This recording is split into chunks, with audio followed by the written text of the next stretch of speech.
Hey, all you cool cats and kittens! Welcome to week 6 of year 10. Last week was a more creative task, and you did some great jobs on that. Thank you so much. This week, we're going back to some exam questions. We're going back to some of the topics that we did early doors to make sure that we really nail those down. So, I'm going to send you out this sheet here. I want you to read, first of all, the case study about Polly Potter. Uh, Polly Potter has recently gone to a pottery party.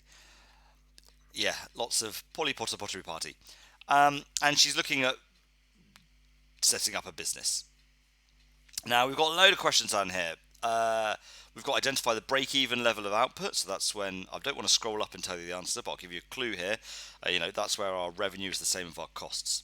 We've got to calculate the margin of safety if Polly serves 400 customers in a month.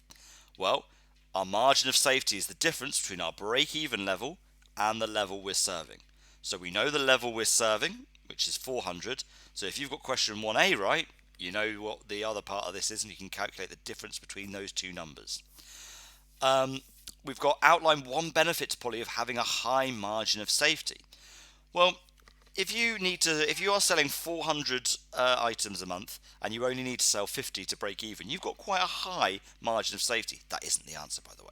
So what would the benefit there be? If you lost sales, would that be a bit of an issue? Think about that. We then move on to question 2. Other than Polly herself, state 2 other stakeholder groups that would benefit. Now, a stakeholder group is anyone with an interest in the business.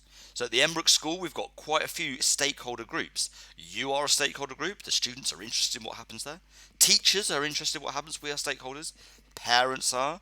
The government is. The council is. The local residents are. Even the Holt and St Crispin's, they're competition, but they're keen to know what we're doing, because if we're doing things better, they want to make sure that they improve what they do, and make sure we can work together on certain projects. So a stakeholder group is anybody with an interest. It doesn't matter if they're competition, doesn't even mean if they spend money there, as long as they have an interest. Question number 3. Polly is considering conducting 2 different methods of market research. Option number 1, primary research using interviews and questionnaires. So this would be writing out a series of questions, going and asking a load of people, getting the results back in, making graphs and analysing them. It's long, it takes a long time. The questions might be biased perhaps, because she's asking the questions and maybe she's going to ask her friends and family rather than random people. But equally, she's going to get all the information that she needs. It's going to be perfect for what she needs. The second option she's got is secondary research using the internet. Well, this is going to be super quick and super easy. She could do it at the night time in her pyjamas while she's watching the Tiger King on Netflix. The problem here is that it's not perhaps specific to her market. It's not going to be, it might be out of date, the information might be incorrect if someone's just posted it on Wikipedia. So we've got a few things to go there. And the question is, justify which one of these options should Polly choose. Now, for a 9 marker, a couple of you struggled with this a couple of weeks ago. What we need is essentially 3 paragraphs. And the first thing you're going to do is choose one of those options. You're either going to choose primary research or you're going to choose secondary research.